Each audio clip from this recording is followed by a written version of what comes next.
How's it going, guys? Today I want to look at the big trade that went down in the NHL yesterday. Carolina trading Hanifin and Lindholm to the Calgary Flames for Dougie Hamilton, Ferland, and Adam Fox. Now, I was really surprised by this trade. I felt like Dougie Hamilton would be with Calgary for a while. I thought Carolina would keep Hanifin for a while. Like, he was a really good young defenseman. They're hard to come by, but apparently both teams wanted to shake up. Calgary here you can see is hopeful. Carolina is a rebuilder. Honestly, though, I felt like Carolina was basically a starting goaltender away from the playoffs. And Calgary, I just felt, had a down year. I didn't really think I'd blame that on Dougie Hamilton, so really surprised to see them move on from him, especially after the big price they paid. As you can see here, 24-year-old, 86 overall defenseman making $5.75 million. 3 more years in real life, obviously 4 more years in this game, as it includes the season that just passed. Role there, top 4 defenseman. Again, he's a very solid player. You can see he's got a decent amount of value. Adam Fox here actually added to the game. He's a college player, so he doesn't exist in NHL. But I made him a 20-year-old, 70 overall defenseman, medium top 4D potential. He's right-handed, 5'10", rolls currently a minor top 6 defenseman, which I guess is kind of equal to like playing in the NCAA. And right there you guys can see his stats. Unfortunately, there was no way to actually add him to the Flames without giving him a contract, so he does have a 1-year contract. But I'm actually going to try this trade again at the end of the season when he'll have no contract.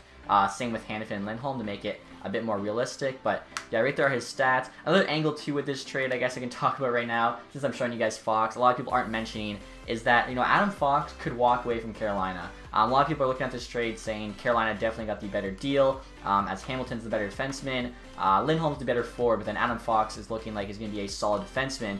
Thing is, he's already played 2 years of college. If he plays 2 more years, then Carolina will no longer hold his rights, and he can actually sign with any team he wants. Similar to Justin Schultz, Jimmy Vesey, Will Butcher, all those other college free agents. And if you guys didn't know, he's actually going to school at Harvard right now, and he's already half done his degree. In case you guys aren't aware, Harvard's more or less the most prestigious school in the world. I really don't see him dropping out of Harvard to join the NHL, especially when he's already half done his degree. So he's definitely going to play the next 2 years at Harvard, get that Harvard degree, and then the question is basically whether or not he wants to sign with Carolina. And because they already have so many young defensemen, Hamilton, Slavin, Pesci, Fleury, Bean, I could honestly see him not signing with Carolina, going to another team, in which case the trade's a lot more fair.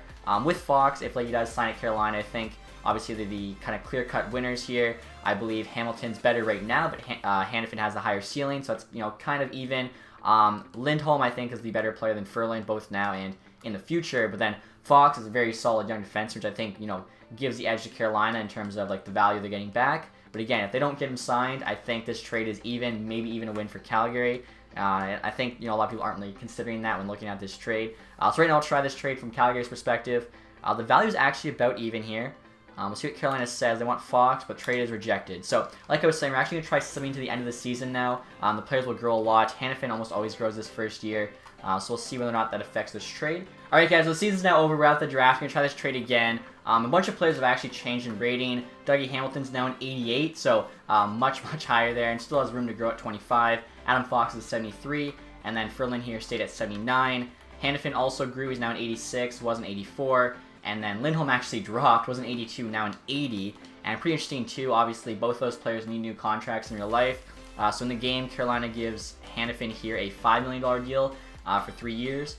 And then Lindholm, they give 4.7 for 3 years. As an 80, that's a huge overpayment. So I mean, hopefully for them in this game, he bounces back. Now apparently the contracts don't work out, so I've got to just add a random contract. Hopefully it doesn't really affect the trade value. We'll do Rasmussen there. The value's still pretty equal. They want Fox. It actually might be a bit on Calgary's side. And I mean, Lindholm being an 80, but to make 4.7, if I was them, I'd want to get rid of that contract. We'll see what Carolina says. And they still say no to the deal. Contract with Adam Fox is about to expire. So in real life, again, he doesn't even have a contract. So I guess that does kind of equate in the riskiness. Like I was saying, I have a really good feeling he's going to finish out his hockey career at Harvard, get his degree, and then just choose where he wants to go. Carolina has the best chance of getting him, I guess, if they did trade for him, but like all those times in the past, those players didn't even care with the team that drafted him, which I think is probably a bit more important than just simply trading for the guy. So I really see Fox holding, you know, no loyalty to Carolina. He'll probably go wherever he wants, in which case, you take him away, you take that away. It's a pretty fair trade in my opinion. Hamilton's the better defenseman, although a bit older than Hanifin, and then Lindholm I think is a bit better forward than Ferland. And as you can see there again, the value is still pretty equal, and they still reject that too. So we're now going to try this trade from Carolina's perspective. This is at the beginning of this season, so Hanifin's back to 84. I don't know if I showed like all his stuff before, but 20 years old, 84 overall, medium elite, top 4 role there. Obviously on an expiring contract. Same goes for Lindholm here, who Calgary actually wants. 22, 82 overall, second line forward. Was actually 5th overall in 2013. I think a lot of people forget that. Definitely was supposed to be better than he is. And 2.7 million also on an expiring contract. So right there's the value. Calgary wants Lindholm. The value I think's on our side now, or was it always just even like that? Maybe, I don't know. It must just be really close because now I feel like it's on Carolina's side. We'll see what Calgary says. Trade rejected though. So yeah, very even trade here. We'll try without Adam Fox. I think that would make it more fair, even though now it's definitely on Carolina's side. Let's see.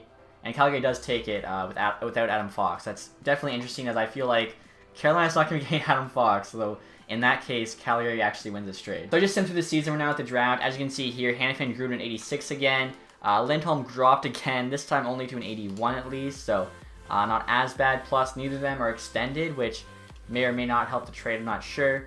Dougie Hamilton here also grew to 88 again. Fox, 73, so same growth so far, basically. And then Ferland there is still a 79. So this trade can go through. The value looks to be on Calgary's side, so I doubt they say yes. And they do reject that trade. So we'll try that with Adam Fox, assume he doesn't resign or doesn't sign in Carolina. And they still reject the trade. So there you go. As you can see in game, with Fox, it's a pretty even trade. Without Fox, it looks like Calgary wins it slightly. So I feel like when he decides whether or not to sign in Carolina, that will really be the pivotal point, I guess, to see who won this trade. If he signed in Carolina, then Carolina won. If not, pretty even, maybe even Calgary with the win. But love to hear you guys thought won the trade in the comments section. Hopefully some more big trades happen now that the draft's over and free agency is about to start. If there are any big ones, we'll definitely make more videos. Thank you guys for watching this one. If you enjoyed it, leave a thumbs up. If you're subscribed yet, make sure you do that. Thank you for watching. Have a nice day. Goodbye.